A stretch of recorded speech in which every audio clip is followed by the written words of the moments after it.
So it's been a bit since I've done some favorites, so I thought I would do some today. Hey everyone, it's Melissa. Today is going to be some favorites. I don't know the last time. I need to get, I don't do them like at the end of every month. I just do them when I think, oh, I haven't done favorites in a while. Anyway, I've got to go to I've got to get some tests done, got to get an MRI this afternoon. So I am going to kind of go and hurry right through this.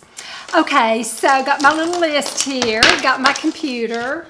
Okay, the first one is a bit of, and it is my beloved NARS foundation. Well, I'm just going back and forth. I have taken on Eyeshadow, who is the parent company of NARS. Not really, because I can't, But I have noticed, and I put it out there on Instagram, the NARS formula of the light reflecting foundation has changed a little bit. And I asked people, do you think it's changed? They all said, yes, it's something, it's thinner, it's greasier, it isn't as nice, doesn't make your skin look as nice as it did before. Now, I still think it makes it look nice, but it has gone down, which I suspect, I contacted NARS, they said, or Shiseido, they said, no, we haven't changed a thing. I suspect, companies will outsource some of their ingredients. I suspect they've outsourced maybe to a different company. Maybe one company is taking one of the ingredients and tweaking it, watering it down a little bit to make it last and go further. Something's a little different. Something's a little off. I've noticed it. Everybody across the nation has noticed it. I sent them an email. They said, no, we haven't changed anything. They said, send me the batch number and all that kind of stuff, and we'll send you a replacement. I said, that's not the problem. The problem is the whole thing is changed. It's not one particular thing. I've ordered it from Sephora and Ulta. And so the only answer I got back from them was, well, do a survey and tell us how we did. And then another thing, a few days later, do a survey and tell us how we did. Well, you didn't do crap. So, I can't take them on. I'm not big enough. I'm hoping that somebody that is a real big YouTuber or blogger, several bloggers have done that. They have talked to them about it because they've noticed it too. I'm hoping that enough people will contact them and say, it's changed. We're either going to go to find another one if you don't see what's wrong. So that's my little rant about NARS. But I'm doing these kind of in makeup in different categories. I'll try to do timestamps if I remember to. Okay, the next one is the 9B from Morphe Matte Essentials, but it's this one particular color. I wore it all month long just as one color, and I did two colors actually. I put it all over and underneath my eyes and then go in the crease with this color. And that's all I have been doing. It's a very warm color, and blending it out because it's rather a bold color. Blending it out, make it a little bit lighter in the transition area, then put a little bit darker to kind of tone it down a little bit, more of a neutral color of a brown. And I've really had a lot of compliments, asking what I have been using. And it has been these two colors in this Morphe palette. And speaking of warm palettes, I am very impressed with Natasha Denona Mini Bronze Palette. It is a new purchase, but I think even though it is a much smaller palette than the Urban Decay Naked Heat palette, I think I would recommend this one because in the Naked Heat palette, these are all the colors that I use. So I pay more money for that than I do for these 5 colors Natasha Denona. So if I was starting over again, I'm glad I have my Naked Heat palette, but if I was starting over again, I probably would just go with Natasha Denona Bronze palette. I think it does everything that I need for the colors that I like from the Naked Heat. So that's a big plus for me.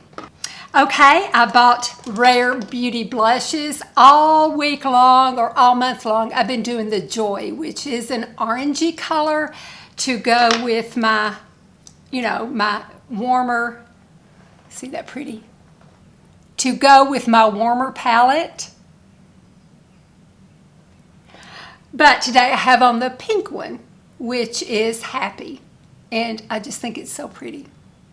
I like it because it's close between my melt palettes like the Honey Thief and hers. I do like hers because they're glowy and sheer, but they have nice color payout too.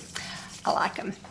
Okay, I have 2 new lipsticks. One of them is on right now, and it is a suggestion from my friend Karen. It is from Bobbi Brown. It is Pale Mauve. It is a beautiful, beautiful pink color.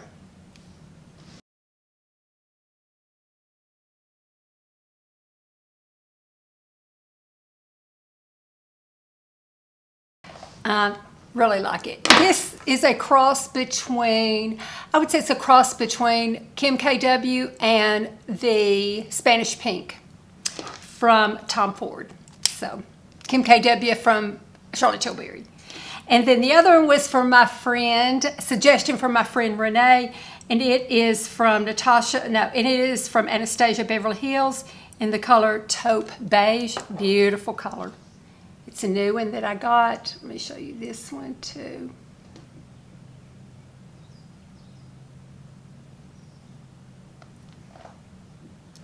Both of these lovely, lovely lipsticks. A hair product that I have gone back to, I bought in the past, and I've started using it again to help with the breakage in my hair. I remember it helped before a whole lot. It's from Kerastase, and it is the Resistance, and it's supposed to be like for damaged links and ends. It's supposed to really help your hair, and I think it does. I know that my comb doesn't snag anymore, and it doesn't drag through it, but I like this on the ends. Now it's too much for anywhere near your roots, but I really like this a lot on the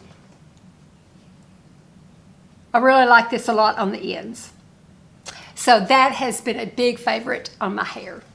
And the last one for the beauty section is this brush that I picked up at Ulta. It is the for gentle, for thin, for weak hair Tangle Teezer. It is so gentle on your hair. It is unbelievably gentle on your hair.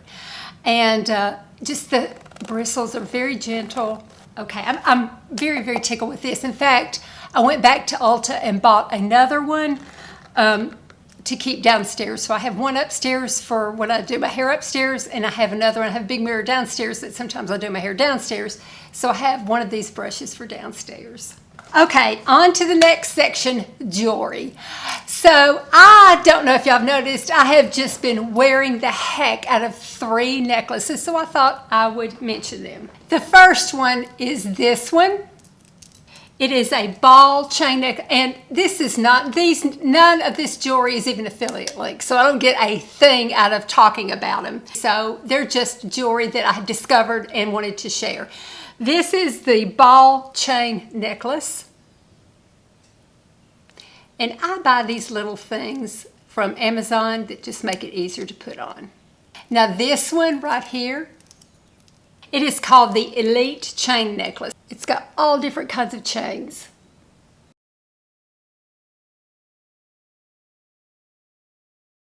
I just think it's so lovely. And that is from Uncommon James also. They're a little pricier, but I will wear these necklaces forever and ever. They were an investment for me. I just think they're so pretty. I saw them on someone on Twitter, and somebody asked, where did you get those lovely necklaces? And so I went to Uncommon James and found them there. This one is from Amazon, and it is, I think it's about $12. And it's just it's a puffy initial necklace, and I've gotten a lot of compliments on it too. I buy some earrings that are unique pieces locally all the way to Israel. And I have a Instagram friend in Israel that is just such an artist, and she makes the prettiest jewelry. Now, I'm going to show you these earrings. What's so interesting about them is, look, They're 3 circles, but they're opposite. The largest one's down here, and on this ear, the largest one's up there. Is that not gorgeous? I love that. And then I also bought these right here. Just some little simple little gold.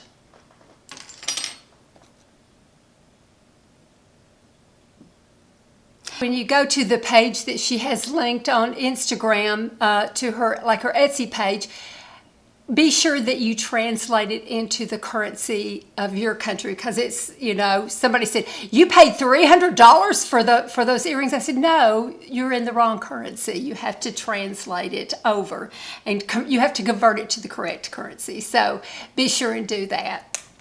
Okay, and then locally, this is a friend of my daughter's, but she's so lovely.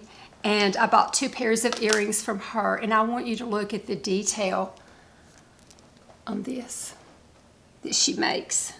She's so talented. Her name's Elisabeth.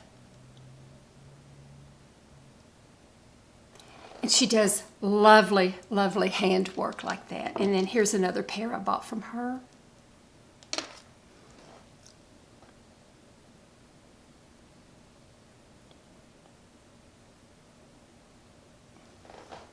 So that is my jewelry. It is time for me to leave. I'm going to come back and finish this with my podcasts and my TV shows. So I will see you in a little bit. I'll probably have my hair up and maybe even a different outfit on. I don't know. Okay, I am back. I think it's 2 days later. So I went and had that MRI. It was for my intestines. They have to see if my biologic is working for the Crohn's disease. So I have to do MRI, I have to be scoped, I have to get blood work done, all kinds of stuff right now. So I was going to come back like maybe that same day. I couldn't even come back the next day. I threw up so many times that night after I got back home. I drank this stuff. It didn't bother me at the time, but they had to make me drink extra and then give me a shot to slow down my intestines so they could get good images. And I guess just that combination and drinking extra, going into that 3rd bottle of it, that's what did it. It made me sick. So I threw up a lot and finally got to sleep, and then the next morning I was real weak. Well, this is a long story. It took me a little bit to recover. Okay, so let's see how this goes. I was going to talk about my TV and podcast, and I was going to say my podcast and what I watch on TV tends to be a lot of true crime. If that's not your thing, you might want to go ahead and click out now. Thank you for watching. I appreciate you all so much. Love you, and talk to you in a couple of days. But if you do want to hear what I've listened to and what Doug and I have watched, then I will continue.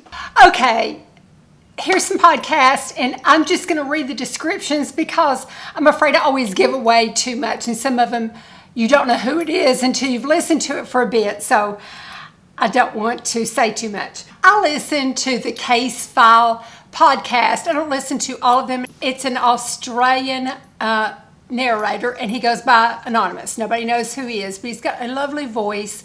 It's very matter-of-fact voice. He just presents the facts without putting a lot of emotion into it, which, that's a nice way to present a true crime thing too. Particularly was very taken with the Caffey family. It's case 170.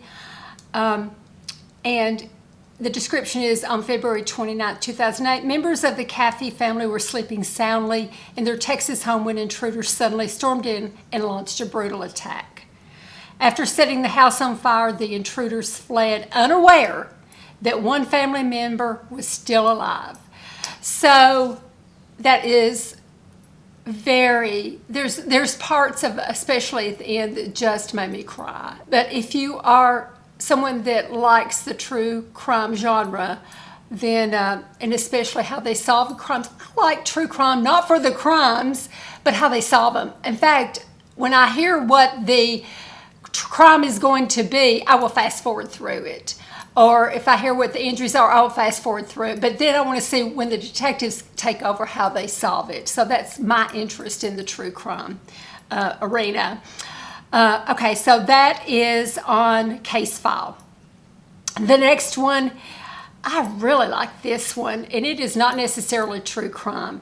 It is American Scandal. It's a podcast, and his name is Lindsey Graham. He said, don't confuse me with the senator, but I especially loved season 60 of it. And each season has like 4 or 5 sub-units in it, episodes in it. This is about the FBI agent turned Russian spy. His name is Robert Hansen. He first started being a double agent in 79, I believe, if I've got my dates correct, and they finally caught him in 2001. Biggest case I had never heard of it, in U.S. history, and the most damage done in U.S. history. He was an FBI agent, and it's a fascinating case. So American Scandal covers all kinds of scandals that happens in America, but this one, season 60 in particular, just really, it sent me, I started listening to all kinds of stuff about this case. Okay, now on Netflix, the rest of these are all TV on Netflix. What Jennifer Did, and this is when Jennifer Pan calls 911 to report that her parents have been shot. She becomes the primary focus of a captivating criminal case. And it was. I had heard of the case before, but watching the interviews and stuff, the police interviews, I really enjoyed seeing how they had interrogated her. Okay, and this is an old case, a book I read a long time ago, but Netflix revisited it and talked to the people currently. This is Till Murder Do Us Part. It is, did Jens Soering murder his girlfriend's parents in 1985, or was she the killer? This docuseries digs into questions that still swirl around the case. But fascinating case back then, and they've updated it. Netflix has. The next one, Lover, Stalker, Killer. This was crazy. I cannot tell you too much because you've got to listen to the end. It's one of those, it's like a cliffhanger. You think it's going to go one way, and buddy, does it not. In this twisting documentary, a mechanic tries online dating for the first time and meets a woman who takes romantic obsession to a deadly extreme. That's Lover, Stalker, Killer. Watch it. It's mind-blowing. The next one is Operation Mincemeat. It's about the case where they tried to, during World War II, the intelligence agency tries to send Hitler down a different path by putting a corpse into the water with papers on it saying they're going to attack it a certain way and having it wash up where German forces are based. And there's all kinds of twists and turns because they want the right people to find these papers when they're really going to attack in another area. So that was fantastic. 2 British intelligence officers hatch an outlandish scheme to trick the Nazis and alter the course of World War II, based on a true story of deception. Fantastic stars: Colin Firth, Matthew McFadden, Kelly MacDonald. Oh, and the guy Isaacs, the one that was in Jason Isaacs, that was in Harry Potter. He's in it too. Excellent cast, excellent acting. Of all of them, I liked this one the best. I would say watch this one first of any of them that I've mentioned because it was fantastic. Operation Mincemeat. Okay, that is everything now. Thank you so much for watching. I've got to hurry up and go to the dentist and then to another doctor's appointment. Love you all. Take care. Talk to you in a couple of days. And be sure and like and subscribe and ring the bell. It helps me so much. And I appreciate you all so much. Talk to you in a couple of days. Bye-bye.